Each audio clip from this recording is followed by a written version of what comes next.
Trapped in the ghetto, my people, we gotta make it out. Headed in the wrong direction, we need another route. Revolutionary guerrillas know what I'm talking about. Stepping for the shiner while fighting for freedom. Trapped in the ghetto, my people. Organizations like the Nation of Islam are staying firm through that. It's been here for 8 decades. Straight. Do it all. Infiltration, sabotage, all of it. But it still exists today for a brother like Demetrius, who was my peer, to be able to come out of backwardness into forwardness through it. And so, the brother says something very powerful about organization. We gotta be connected to organization. Organization allows us to unify our efforts. It allows us to hold each other accountable to the agenda.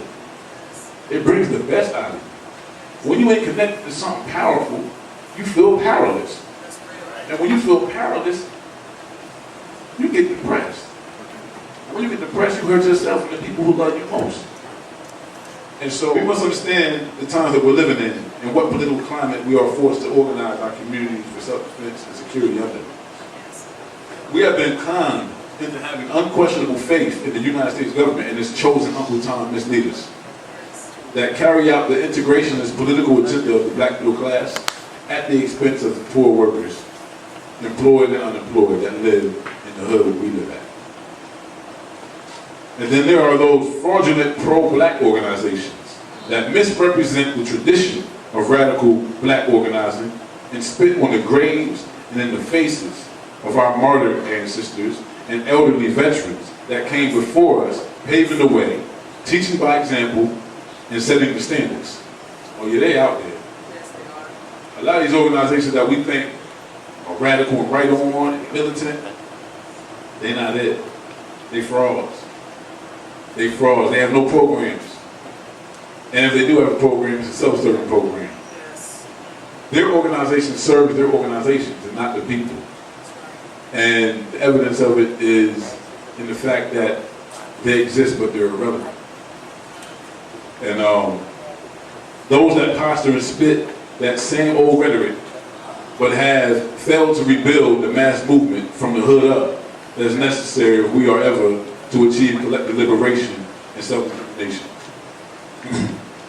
Some of you may be saying to yourself, oh no, here we go again with this victim stance position, where the self-proclaimed black militant, myself, blames the white man for all of our problems.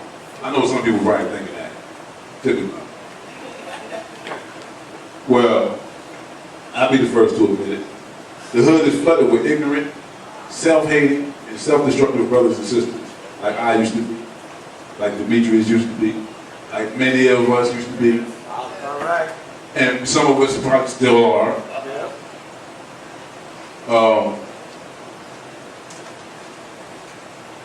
Self-destructive brothers and sisters that are the products of being a dominated population, living under direct and indirect white rule. See, that's the other half of the equation.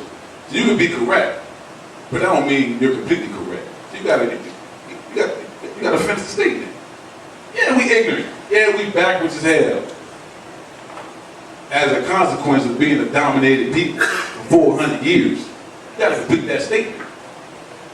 And it's not a victim stance. Not when you assume the responsibility to organize, to change those conditions. Everybody got to be held accountable for what they do to us. Period. Internally, externally. And we need to be organizing a system of accountability that can put out an agenda and hold everybody up to it. Build principled relationships. What that means is that if there is a force or organization in the community that opposes what we're trying to do, and what we're trying to do is legitimate and right, then we're going to establish a principled relationship with them by exposing them, by turning the pressure up on them. That's what we're supposed to do. We're not supposed to be liberal about those who betray us just because they share black skin. The reality of the matter is that as long as we've been in these conditions, we've always been dealing with black betrayal. I want to say it is white supremacy manifested in the actions of black people towards each other. Just as our love and trust for white people is a manifestation of this same ideology being imposed on the minds and hearts of our people. The streets are running red with black blood, and too often It is the result of us killing each other. I think that it's important for me to say that the Black Star Action Network does not condone or excuse this foolish and cowardly form of behavior that only exacerbates, makes worse, the miserable conditions that we live under as a dominated first place. The BSAN is founded on the principle of self-determination, and we believe that every single problem that we are confronted with today is rooted in the fact that we have, for the last 400 years, been forced to live under white majority rule. This being an undeniable fact, along with the evidence of this relationship's destructive and parasitic origins, nature, and history of development, up until this very moment, informs us that whether we are talking about education, economics, politics, religion, health, etc., we must always understand them within the context of being politically, economically, and militarily dominated by white people. Well, for show of hands, how many of you recognize that we are a dominated group of people in this country? Right on. Many of the apologists for white people in power will not admit this because they have been tricked into believing that we are our own worst enemies. Besides blacks, sold blacks into slavery, right? Black people are selling drugs to black people, right? Black people are killing each other, right? We don't support each other's businesses or take care of our babies, right? With all that, let me say this. Every group has its traitors. Those selfish individuals that sell their loyalty and allegiance to the enemy for personal gain, whether they do it consciously or unconsciously. They take many forms, from the tribal chiefs that allied with the Europeans to enslave our ancestors, to the Uncle Toms during slavery and up until this very day. It must be remembered that those of us who find ourselves enslaved are not to blame for our own enslavement. For us here in this country, and those of us who are the direct descendants of those Africans that were kidnapped, why do we share the blame in that? I don't understand that. I mean, I've talked to brothers that say, yeah, well, we enslaved ourselves. No, bruh. You a direct descendant of somebody who was enslaved by another African. That ain't us. That might apply to an African on the west coast of Africa who's a direct descendant of a tribal chief that participated. But that don't apply to us. We are the victims. We were the booty. We were the ones that changed. We were the ones betrayed. We were the ones beat on the head and sold and ravagely raped and all those things. Why do we share in that blame? So again, I ain't an apologist for white people and the system of domination over black people. I believe in holding everyone accountable for their role in their oppression and exploitation of people. This includes community accountability for those of us that participate in the destruction of our own people and neighborhoods. I want to talk about organizing the hood for security based on our human right to stand our ground in defense of our lives. And what that would mean for us as we rebuild this movement for black liberation and self-determination in the 21st century. These are not new positions or understandings, and we never needed the United States government or the United Nations to inform us or give us our natural right to defend ourselves and organize our communities around the principles of self-determination and security. The modern black liberation movement started on the shores of West Africa, as our courageous ancestors resisted the seizure of our liberty by white people and their black allies.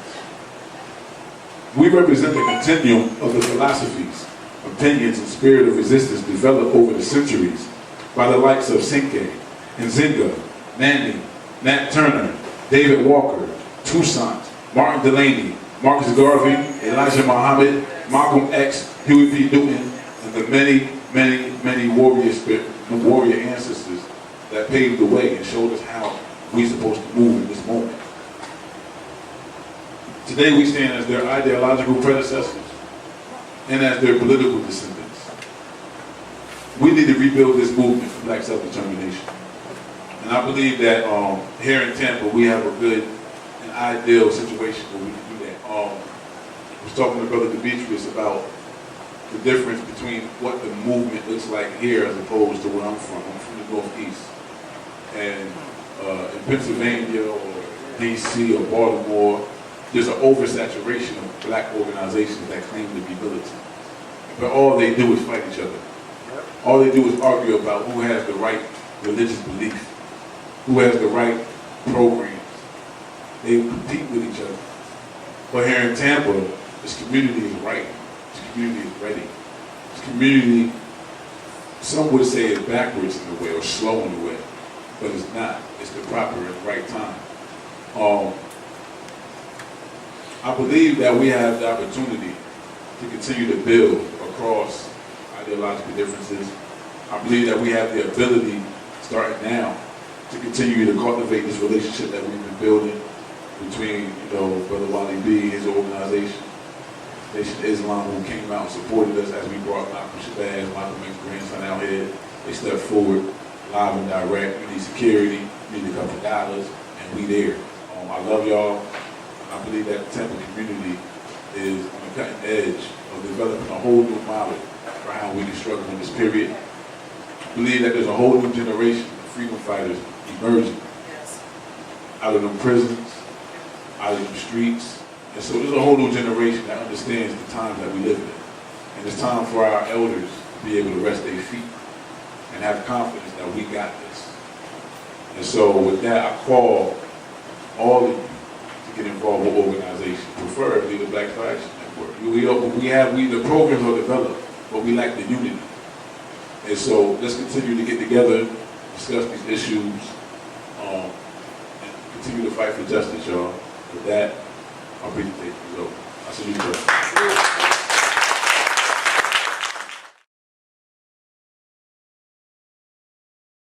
No, darling. Trapped in the ghetto, my people, we gotta make it out. Headed in the wrong direction, we need another route. Revolutionary guerrillas know what I'm talking about. Stepping for the China while fighting for freedom. Trapped in the ghetto, my people, we gotta make it out. Headed in the wrong direction, we need another route. Revolutionary guerrillas know what I'm talking about. Stepping for the China while fighting for freedom. I was a youngin' on the block, serving government cocaine. Hopeless black teen, paper chasing the maintain. Wait before you hate me, give me a chance to explain. Crack hit the streets and Uncle Sam was to blame. While my mama was a fiend and my father a lame. Victim of circumstances and that's how I remained. Till I got locked up and stayed in prison to change. It's Big JC, you best remember the name. George Sum Jonathan, numbers and counter terrorists. Blood in my eyes, urban gorilla fighting furious. Prosecutors flipping, just acting like he ain't hearing this. Persecutors lynching our people every experience. Free them all, crackers we screaming, running up in this bitch. Asian ass industry rappers ranting and getting rich. Killing snitch, nigga ditch, RBG to politics. Repat nation, we empty fully extended clips. Trapped in the ghetto, my people, we gotta make it out. Headed in the wrong direction, we need another route. Revolutionary guerrillas know what I'm talking about. Stepping for the China while fighting for freedom. Trapped in the ghetto, my people, we gotta make it out. Headed in the wrong direction, we need another route. Revolutionary guerrillas know what I'm talking about. Stepping for the China while fighting for freedom. Dreamt last night that I was rapping with Tupac. Said damn right, this shit is bigger than hip-hop. Malcolm gripped the mic and started exposing the C-ops. Here we hit the scene, going hand with the beatbox. Little Bobby Hutton posted up with his heat cop. Fred had the shotty, John Huggins, the twin Glocks. OG, Tukey, teacher, Punchy, the Crip Walk. Black Panther Party, revolution, it don't stop. Ferguson rebellions, every hood, we should try it. Resist the killer pigs by organizing some riots. Ghetto Inferno burning, let's set this bitch on fire. Vinny Lou Hammer, she told him we sick and tired. Liberation is impossible if we're divided. Time for us to get back on our feet and stand united. Operating under thug laws as warriors. Victory is ours and the future is glorious. Trapped in the ghetto, my people, we gotta make it out. Headed in the wrong direction, we need another route. Revolutionary guerrillas know what I'm talking about. Stepping for the China while fighting for freedom. Trapped in the ghetto, my people, we gotta make it out. Headed